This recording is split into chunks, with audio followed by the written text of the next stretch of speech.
Okay, I've started the recording. So we'll call the meeting to order at 6:33.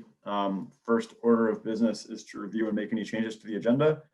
I only have one change under new business, adding the secure shred contract with the town office.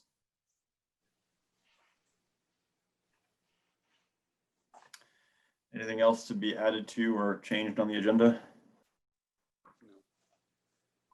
All right, hearing nothing else, we'll move on to the approval of the minutes of November 2nd. Is there a motion to approve the minutes of November 2nd? I'll make I'll that make a motion. motion. Oh, Elaine. Okay, we'll give the motion to Leanne and we'll give the second to Mark. Okay. Any discussion on the minutes? No. Okay, hearing none, we'll vote. All those in favor of approving the minutes as written signify by saying aye. Aye. Aye. Great. Any opposed? Any abstentions? Great. Motion carries. Moving on to Public Works. First item here under roads and bridges is any grant updates.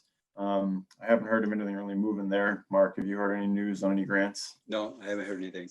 No. Okay. Hoping the FEMA money starts coming in pretty soon, but I think all the other towns are in the same boat. Yeah. Yep. The only other item under roads and bridges that we had, unless something else is on your mind, Mark, is just the Class 4 road policy. So again, this came up for discussion with Amy Decker asking about putting a guardrail in on a section of Dreamers Road, which is a Class 4 road. And so we wanted to just double check the liability aspects of that and some other things. And so it triggered kind of a look at our Class 4 road policy. At the last meeting, I presented some language that had been referred to us by VLCT and one of the attorneys there for addition into our Class 4 road policy. So what I'm going to do right now is just share my screen so I can put up the amended policy for review. So can everybody read that? Yep. So what's there in black? So what's in black is the existing, and what's in red is what is being offered as an addition or an amendment. The first paragraph, the only change there is that it just changes, it uses the word applicant. So it refers to the landowner applying as the applicant throughout the document, and that way it just tracks with the same language. The main change here is in paragraph 2, which just clarifies that as a condition of the agreement, the applicant ensures that, and then these are the requirements around public safety, work in accordance with specifications established by the board. And then the language in red after that is what's being added to the policy, again, just to make sure that it's clear about the condition of the road as it's left, and then that sentence that indemnifies the town against any claims of injuries or other claims that might come from the work. You can take a second to read that over. And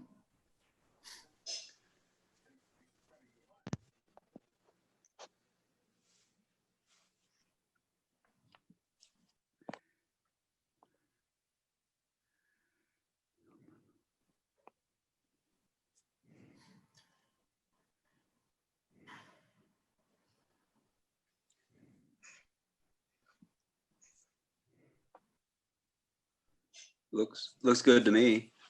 okay, Leanne, any questions or anything on that? Can I ask something? No, it sounds like what it should be. Okay. As you see, they were putting the guardrails up today. Yeah, I stopped by and talked to Dan. I saw his machine there, and so I pulled Dan and talked to him and said that I would have you and or Michael take a look at them, and then we get him a retroactive permit that follows this. Barry, did I hear you say you had something? Does the town have town highway specifications? So our town highway specifications follow the Orange Book standards. Is that the right language? The Orange Book standards? Yes. Well, so it would be state standard. Yeah. Yeah. My concern is that might really be inapplicable because Class 4 roads I mean, I don't think there's standards for class 4 roads. So I think it has to meet, would have to meet the standards for class 3 roads, which, I think would prevent somebody from, doing any kind of work on, filling in gravel, et cetera. Do you see the problem I'm raising? So you're saying that because we don't have detailed town specifications for class 4 road maintenance, this might not be applicable and we can't just kind of It might be much, extrapolate it? it might be much too strict.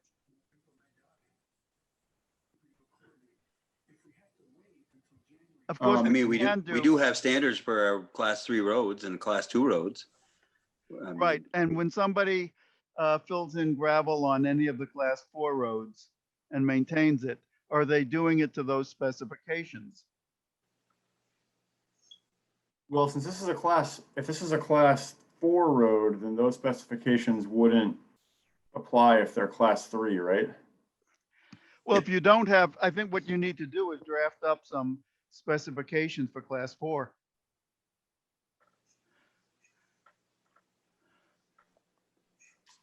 I guess the alternative here would be to change that language. So instead of it saying, because again, this was the language that was given to us by that attorney. So if we did Yeah. change it, say, all work within the highway right of way shall be in conformance with, and then we could just, instead of current highway specifications, we could say the specifications articulated in the permit. So basically, when we issue somebody the permit to do the work, the permit would include the specifications. Would that work better? I'm wondering, I think you really need to review this with an attorney that, deals with this area. And my concern here is that, okay, but then if the specifications are such and somebody follows them and there's an accident because the specifications aren't sufficient. I mean, I'm taking the opposite position that I took 2 minutes ago. I'm sorry for the confusion, but I think I think if you had standards that for class 4 roads, which were less than the standards for class 3 roads, but met generally approved standards of some sort, I think then you'd be okay. But if you say the standards and the specifications and somebody does that and it turns out those standards might create a liability. So then, yeah, so then following that, could we just tweak it to say, shall be in conformance with those articulated in the permit application? Because that way we're not going to have any kind of dedicated class 4 highway standards, but in each individual application, Mark or Michael or the road commissioner at that point could lay out what the specifications for the work are going to be. I see your point.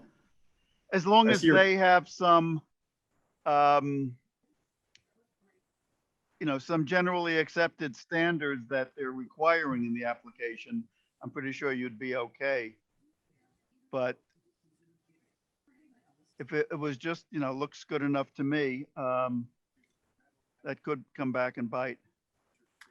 Because the problem with putting together class 4 highway standards would be that, right? Because we don't have standards that we maintain them to specifically, right? We have class 4 roads that are in any level of repair. Yeah. And so I don't want to put together a class 4 road standard and then have landowners try to hold the town. Oh, very good point. Very good point. So then I think your point's well taken, Barry, but if we changed it to with. Well, couldn't you have specifications for class 4 work to be done by landowners? In other words, if you're going to do something to the road, here's how you have to do it.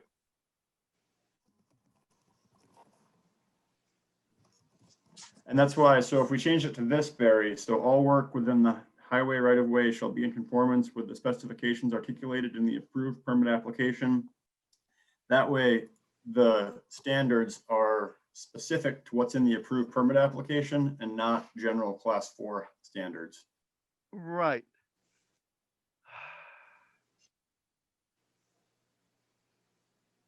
Yeah, well, maybe I'm not making my point clear. When setting the standards that are going to be in the application, right? In other words, if somebody says, I want to dump 4 cubic yards between point A and point B, Mhm.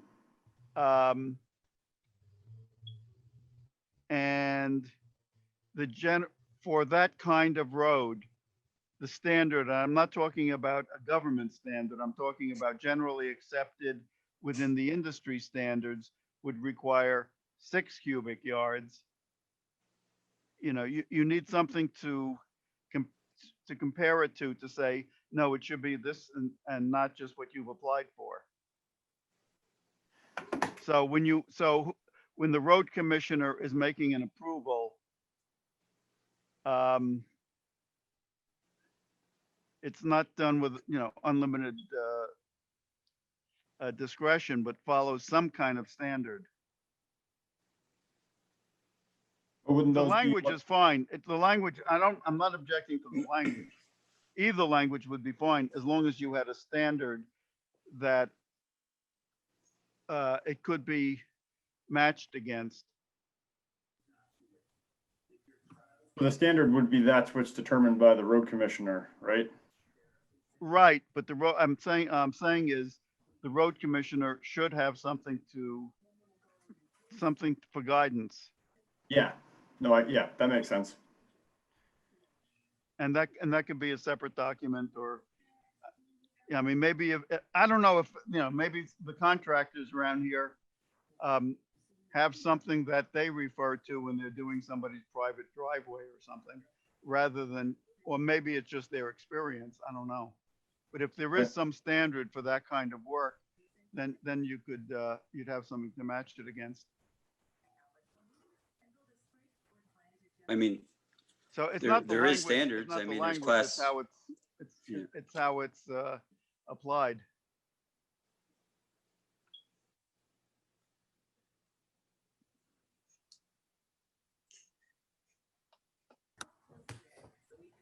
I mean, that language would be fine for now, but then just find out if there's some Okay. way of matching it up against something. Okay.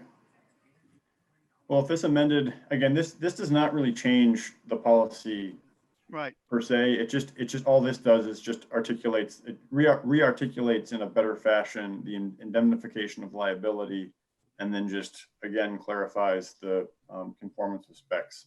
So, Mhm. so if this language looks good, the board can adopt this change to the class 4 road policy tonight. And then if we want to kind of talk more at some other point about some of the questions Barry's bringing up, we can certainly do that too. Might want to loop Michael into that conversation. So I'll make a motion to adopt the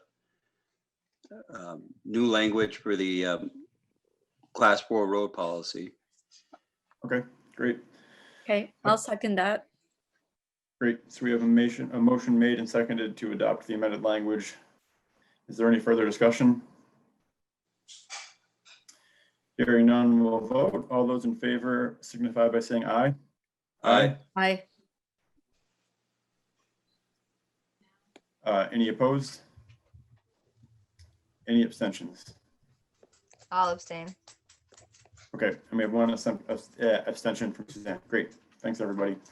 One other question that came up while I was reviewing this is that attached to the class 4 road policy, we also have this document, which is a class 4 trail or class 4 road trail or unclassified trail agreement. And this is attached to the class 4 road policy. And I was curious, Mark, what your recollection of this was, because I've never seen this used. This basically looks like it's a ongoing agreement between the town and a landowner to use and maintain a road, which is interesting on 2 levels, because one is that this application almost makes it seem like any landowner who lives on a class 4 road would have to get this, which I don't think we've required. And it would also, as it reads, kind of give them permission to maintain the road on an ongoing basis. I think this was like when somebody requests to do upgrades to the road or repair the road, that we used to use this this policy, this agreement. Okay, I think. that's what it would make sense as. Yeah. It's just an interesting, the language on it's interesting in that it talks about the town hereby grants the above listed property owner permission to use and maintain the above class 4 road, trail, or unclassified trail. So it almost reads like it's giving kind of ongoing permission for maintenance, whereas Yeah. the above policy kind of reads like, if you want to do something, let us know with an application and we'll approve it. So I didn't know, like, historically, have we given these out and people have done work whenever they want to, or was this something we used whenever somebody came and said, this is the work we want to do? And if that's the case, maybe we should modify this to have a space for, make it be not an ongoing permit, and have a space for. Yeah, I think it needs to be modified, but yeah, but that is Okay. what we used to use when somebody came to request doing work on a class 4 road. I think that's what we used. Okay. Yeah. All right. So then maybe what I'll do is take a stab at, now that we have the policy amended, I'll take a stab at amending this for the next meeting. Okay. And maybe make it a little bit more clear, and then we can build into the application, you know, the stuff in the policy about specs and following the specs. Yeah. And that kind of stuff. So, okay. All right, great. So we've approved the amendments to the policy, which is great. So awesome. Anything else under roads and bridges for tonight? Blaine is back at work. He got a doctor's note, and so he's back, and he seems to be doing pretty good. So that's good. Good. Yeah. Great. All right. Well, if there's nothing else under roads and bridges, we'll go to buildings and grounds. First item here, the 98 Main Street location. We have had no formal communication from the post office. I will note that I have heard a rumor that the post office is discussing internally plans to move. So we haven't heard anything formally, but if you believe in rumors, there's action happening at the post office level around a change in location. So take that for what you will.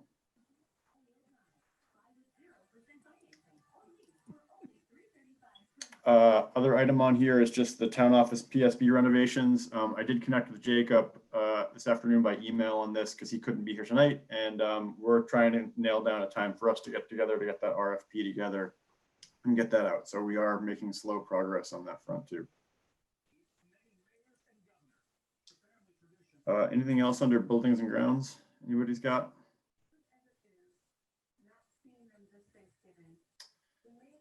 Okay. Hearing none, we'll just skip to FEMA. The update here, Mark, as you mentioned earlier, we haven't seen any money come in yet from FEMA, but we are still working through projects. We had a little bit of a hang up today, I think, with the final approval on one of them. The main headache here is that we've got people in a basement in Texas approving these that have never been here and don't know the area and haven't seen things. And so one of the hangups we have is that the approval from the Army Corps and DEC to do the work on Black Falls Brook. We had an approval for the work through Army Corps and DEC to do the work, but it referenced Brook Road and not North Hill Road. And so FEMA is asking us to go back and get permission from Army Corps to do the work on the other side of Brook Road, essentially the exact same site, the exact same work. So we're trying to work through that now because they're looking at it as having 3 different permits for the work because they don't understand it's the exact same location. So those are the kind of headaches we're dealing with, which isn't too surprising, but it is moving forward slowly. So, fingers crossed we get money coming in soon. Anything else under Public Works from anybody? Not, we'll keep moving. It's about 5 of, so we'll skip to visitors. Sue, or actually, I guess Barry, you were here first. Anything for visitors, Barry? Don't forget to come off mute if you want to be heard.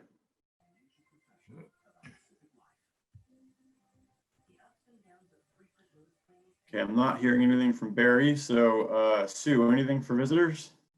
I wanted to talk about the reefs, but I don't know if you got to that yet. Not yet. That's the first item under new business. Okay, I can wait Okay. if you want me to. Well, we can also jump to that if you want to. We can take care of it now if that's okay. Well, I just wanted to say that I did, I did purchase some lights and bows, and I spent $122. Okay.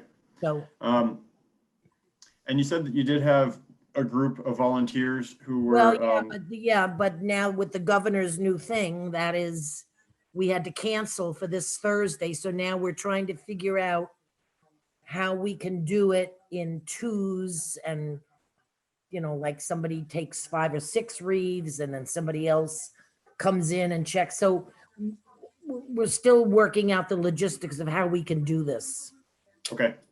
but we'll get it done. Okay. No doubt. Can you hear me now?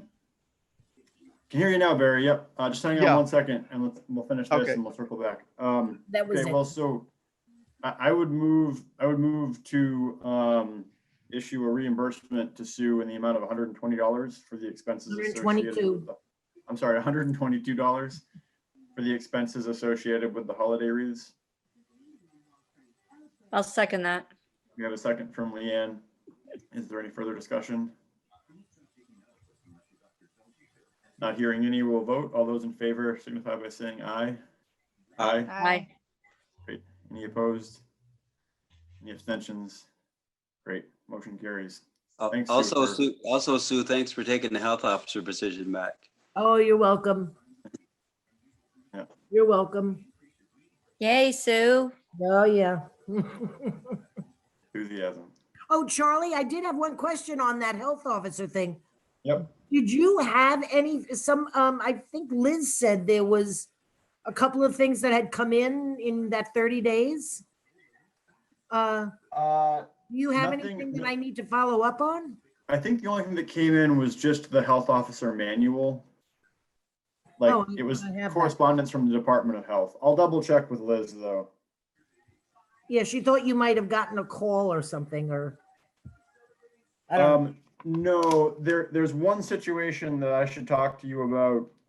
I haven't heard much on it lately, but there's a situation with the residents on the Amadon Road where they might have to be looking at a removal of an individual for their own safety.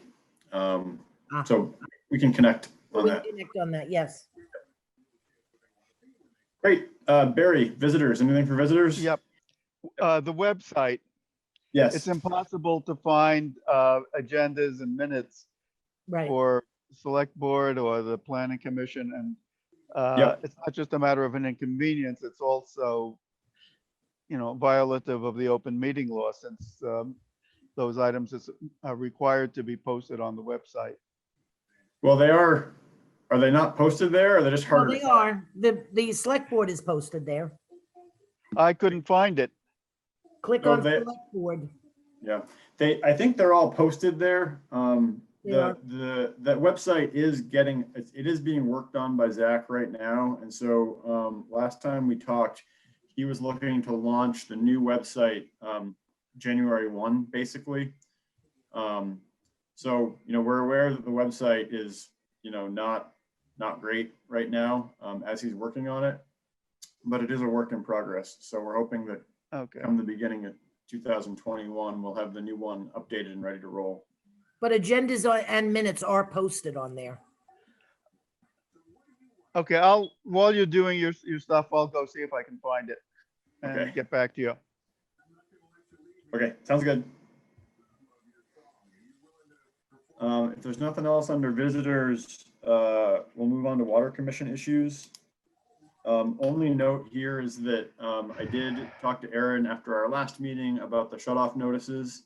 And so she's either prepping them or she's already sent them out, but the shut-off notices are going out if they haven't already. And Erin is including with the notices information on payment support options, things that are kind of state or federal opportunities to assist people with payments if they're having trouble. So along with the note that's kind of the nasty note that says pay your bill, there's supporting information about how to get help if you need help with the payments. So trying to be helpful. Yeah, Sue. Yeah, just on that note, I mean, I'm gonna call Erin, but I have automatic deduction for my water and it usually comes out on sometime between the 1st and the 5th. And as of today, it still hasn't come out. So I don't know whether there's a glitch at the bank or I was gonna call Erin on Friday when she's in. But it hasn't come She was out. gonna do it today. Oh, It was just with tax due date, only because I spoke to her about another account, but I great. think her intention is to do it today, so she apologizes. Oh, not a Yeah, problem. not the bank, I don't think, so. Oh, okay. Yeah. Okay, great. Anything else under water commission anybody's got? Not, we'll keep on moving.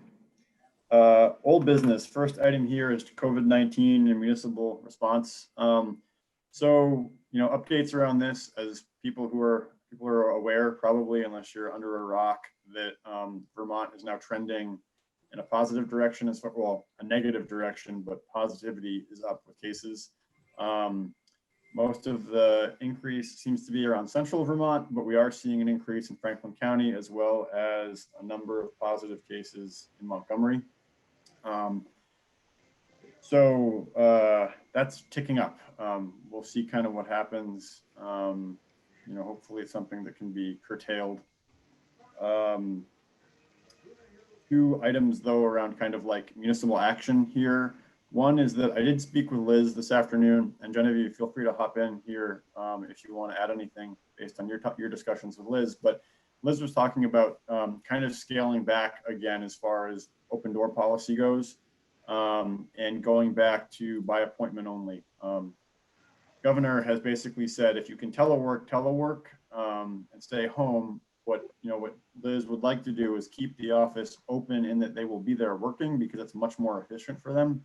And they can also allow attorneys and people in by appointment to do deed research. But what they would do is they would close the office to basically drop-ins and go back to kind of how they were operating. What was it, like 3 or 4 months ago? Yeah. I can't even remember at this point, time flies.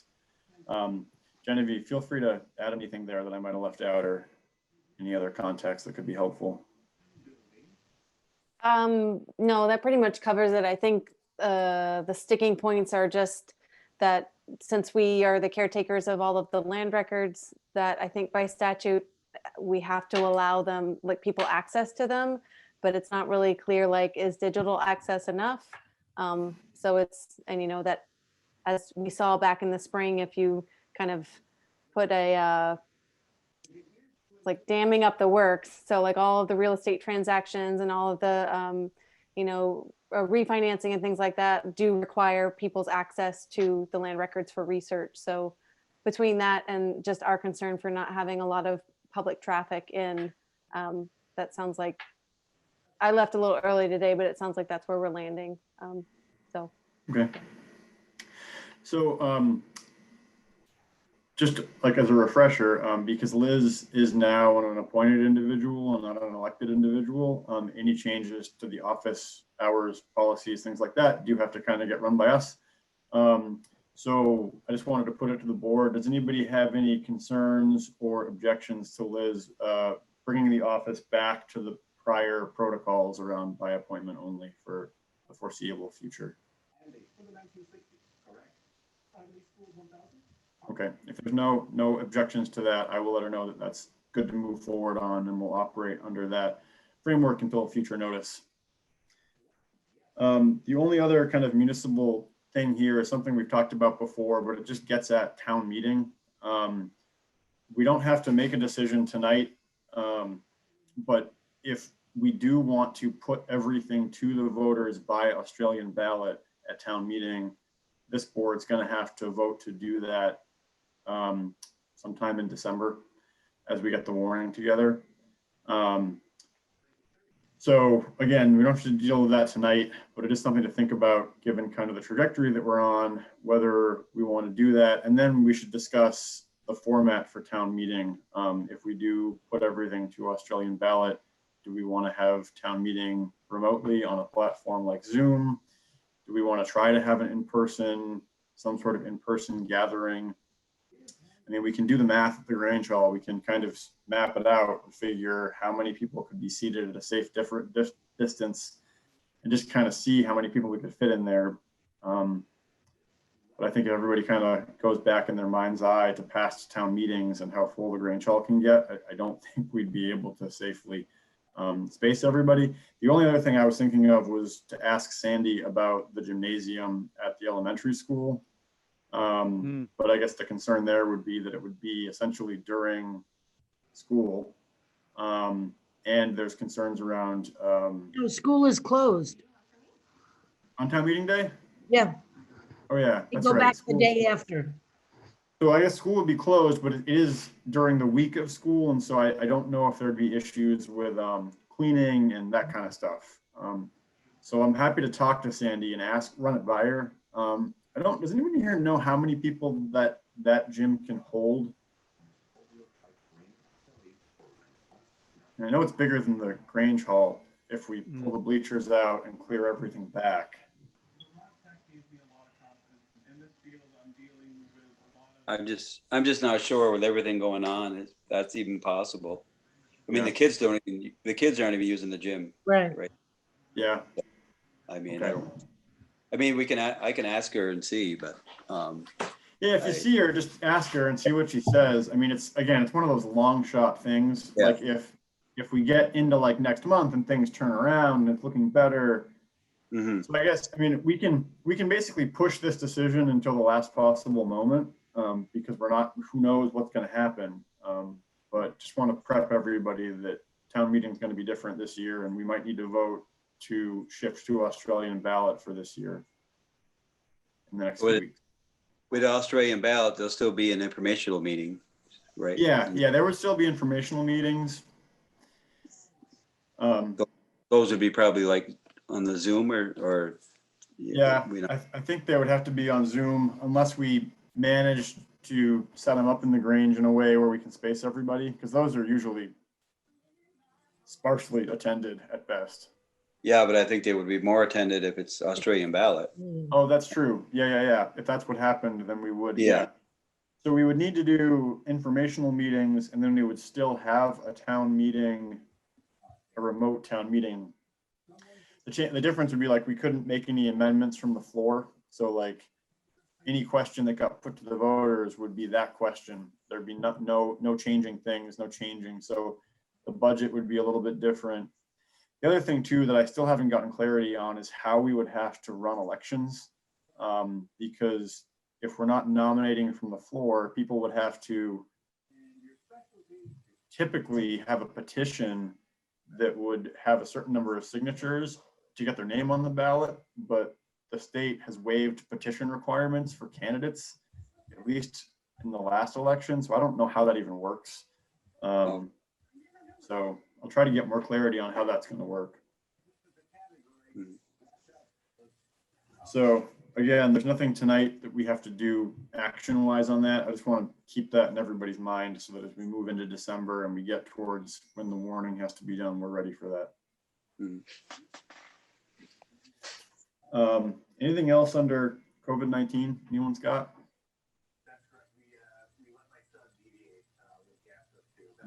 Okay. Next item on this is B, the electric vehicle charging stations. So Suzanne, I actually did have a chance to connect with Doug. I don't know if you've talked with him too. No, I haven't. I emailed him and I haven't heard a response yet. That's fine. Yeah, he called me today, probably because he knew we had a meeting tonight. Okay. And So he is, he's moving forward with it. He needed to order some larger sonotubes than what he could typically get. So he got the parts on order and he's gonna just do the install work himself. He had talked Okay. about trying to get like a crew together to do it, but given the COVID restrictions around everything happening and then with things happening in town with cases kind of coming up, he's just gonna do it himself. He's probably actually going to go out and lay some insulation on the ground in the area he's going to work so that it won't freeze. And that way, over the next week or so, depending on what the weather does, he doesn't get jammed up. But his Okay. goal is to get that done as soon as possible. Great. Good. Yep. So that's moving forward. Yes. Thank you, Charlie. Yeah, no problem. Next item here is just the wastewater and streetscapes projects. So things are moving along behind the scenes on this as far as getting the funding lined up. We did submit the Transportation Alternatives Program application that we discussed at the last meeting. That was the $300,000 ask. That's been submitted. We have not had confirmation back on that last engineering planning advance loan that we had submitted for. Again, that's the no risk money that we're using to keep Hoyle and Tanner moving. So things are still paused on Hoyle Tanner's side for the wastewater system until that gets locked in. And then I did have a great conversation last week with Kathy Lavoie at Regional Planning. Kathy was brought on pretty recently and is going to be working with they have funding to assist towns with this kind of work. And so I had a call with her last week to loop her in with kind of where we're at with all the grant applications and things coming through. But she is now on board to assist us with moving that forward and pursuing additional funding. So we've got more support coming from regional planning, which is great. So things are moving forward there. I'm hoping that by our next meeting, I'll have a more fleshed out kind of funding landscape to look at for the board to consider, because that's also going to funnel into just looking at things for budget season and the town meeting warning and things like that. So I'll try to have a more concise summary of the status for all of that. And I'll probably send that out by email prior to the meeting for folks to review. That's where things are at on those projects. That might mean, given the delay in the engineering planning advance money, it might mean that some of the additional field work we were hoping to do this fall before it snowed gets pushed to the spring. That would be doing some like test pits in areas and some early survey work, but it is what it is. So any other questions on that front? Okay. Hearing none. Communications Union District update. I didn't get an update from Everett on that for tonight, so I assume that things are just plugging away as far as their work. Anything else under old business anyone's got? If not, I'll move on to new business. So holiday wreaths, we discussed this, so that's taken care of. We can move on from that. The next item here, the Preservation Trust Grant for the Grange Hall. This is something Sue actually sent my way, but the the Preservation Trust of Vermont is issuing grants in the amounts of $50,000 to $100,000 for buildings in communities that are either owned by the municipality or by a nonprofit. So something like a general store maybe, to do work restoring or preserving buildings that are integral to economic development or community gathering spaces, essentially is kind of how they're phrasing it. So this could be an opportunity to get some money to help do some work on the Grange Hall. The facade needs some work. The chairs in the upstairs mezzanine are falling apart. There might be some interior work to do. I know that we had some squirrels get in at one point, so we probably need to relook at kind of the soffits and things like that. The deadline for that application is December 14th. So with the board's approval, I might try to get a group together to work on an application for that. And I think Sue copied. If not, I will forward information to everybody so you can check it out on the grant. Yeah, I think I just sent it to you and then I sent it to Sebastian, but they don't qualify. Or they met with Scott to talk about it, and because of the ownership of the building, they're not gonna probably be able to do it. Okay, I just sent, Scott would, I you know, just forwarded the email with the information on the grant, so feel free to check it out. But does anybody have any concerns with submitting a grant application to the Historic Preservation Trust or the Preservation Trust of Vermont? Do we need a motion or just, we can just do it? It's due December 14th. So what I was hoping is that we could get a something together for review at the 7th. So we'd have an actual ask together by the 7th, which is our next meeting. Yeah. So we don't need to approve anything tonight. That way any formal motion could come on the 7th. No, I don't see a problem. Charlie, Yes, I think that Scott and I would be willing to help you with that, that's great. because So why don't, we're the Historical Society, we're also, that's the only building that we have not gotten on the National Register of Historic Places. So we're going to be discussing that at our meeting Thursday night, of maybe starting that process for you. great. Well, if you or Scott or anyone else from the Historical Society wants to, work on the grant, then by all Well, means. you should approach Scott, but I Okay, guess I will. would be willing to help you too. Let me email Scott and we'll get it going. Yeah. Cool. Awesome. So we'll get the ball rolling on that, and then we'll have something for the board to look at on the 7th, hopefully, or at least approve the application submission. Next item here, I just wanted to make the board aware of this. So right now, our insurance is through Blue Cross Blue Shield. And by our insurance, I mean the town's health insurance for the 3 employees that are receiving it. I think it's 3 still. It's through Blue Cross Blue Shield. Aaron got some correspondence from MVP, which indicated that we might be able to save somewhere around 10 to 15%. It worked out to like 10 grand that we could save by switching to MVP.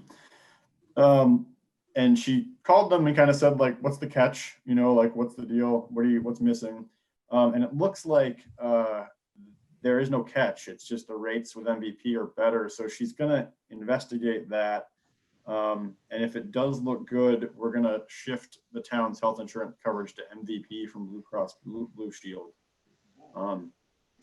It's nothing the board has to move on or anything. It's more just an internal budget thing, but I just wanted to make everybody aware of that in case anyone had any questions. I know we're looking into it ourselves, and we didn't see that much change. Just the amount of money was a lot less through MVP. So yeah, I think it is a good move. Yeah. Yep. So anyway, just wanted to make folks aware of that in case it came up somewhere, or if we were looking at any budget documents and you saw MVP instead of Blue Cross. But that's something that we're going to move forward with, and if we can save 10 grand, then more power to us, right? If nothing else on that, we'll move on to the town of Innisbury ambulance discussion.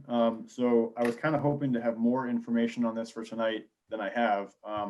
Just as a refresher, the town of Innisburg had a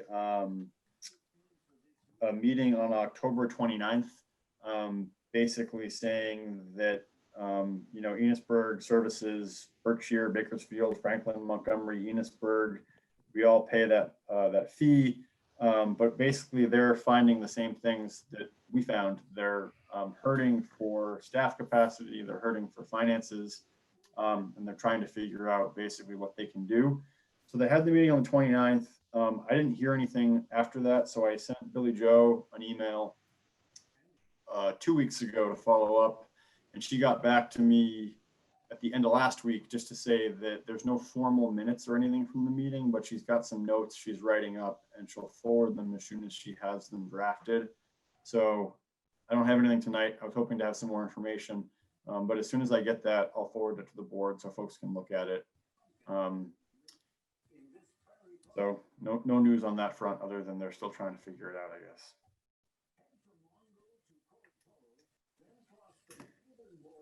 Last item here under new business is the zoning administrator performance review. So this is something Barry emailed us about right before the last meeting, and we tabled it to this one so that folks would have a chance to read his email, and plus it would be a warrant item. So this is an item that we can move into executive session on because it is discussing employees and contracts. So if the board wants to, we can entertain a motion to enter into executive session.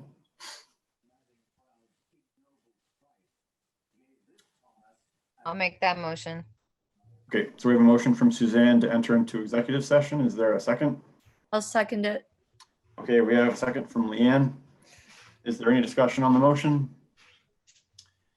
Hearing none, we'll vote. All those in favor of moving into executive session to handle the zoning administrator performance review signify by saying aye. Aye. Any opposed? Any abstentions? Great. So at this time, we're going to move into executive session. Right. Happy So- Thanksgiving, everybody. Happy Thanksgiving, Sue. Bye. Bye. And Barry, if you want to stay on as a rep from the PC, that's okay. You still there? Okay, yeah, I am. You should Okay. turn off record. Yep, I'm gonna pause the recording right now. So we are now back out of executive session, having reviewed the zoning administrator's performance review and discussion. So the floor is open for any motions. So I would move to increase the zoning administrator's hourly rate from $17 an hour to $18 an hour. And I would move that it be retroactive to the beginning of this quarter. We did have a lag from the performance review to now. So this would make it retroactive to October 1st. Well, let's see, she began in September. She was hired September 21st, 2018. Okay, that was to finish off the former zoning administrators. But the term actually expires in April, right? I don't honestly we know? don't know. I don't know when her term expires. Okay. Because I know that the planning commission, I guess meaning Kenny and I, had this dragging on for quite a while, and she shouldn't be paying the price for that. So do you think that making it retroactive to October 1st is not far enough, or? Yeah, what date to make it, I don't know. Maybe June?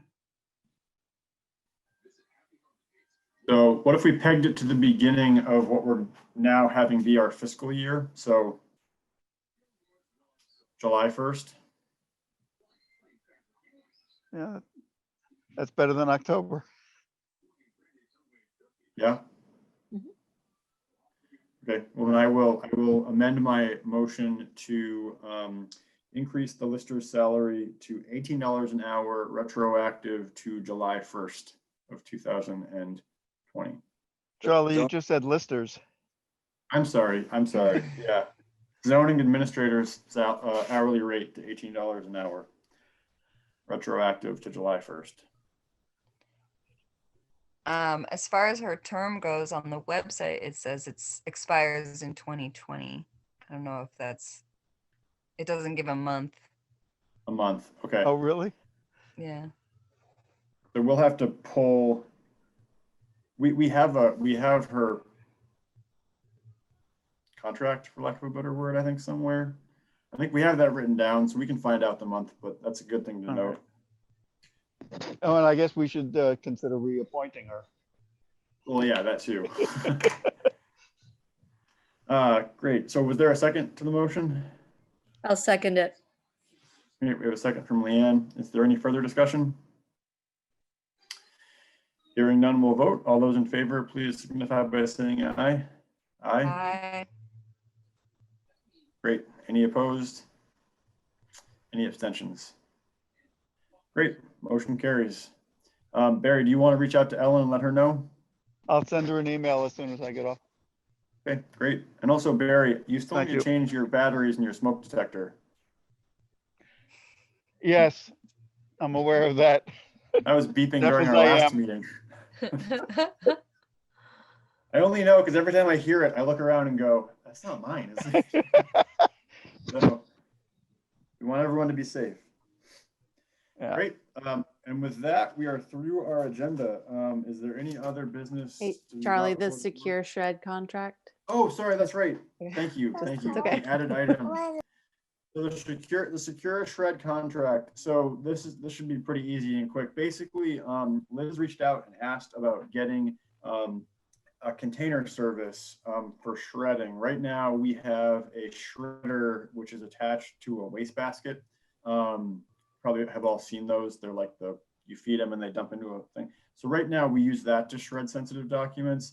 It's not really that great. It's not super secure. And so what Liz is asking about is entering into an agreement with a company called Secure Shred.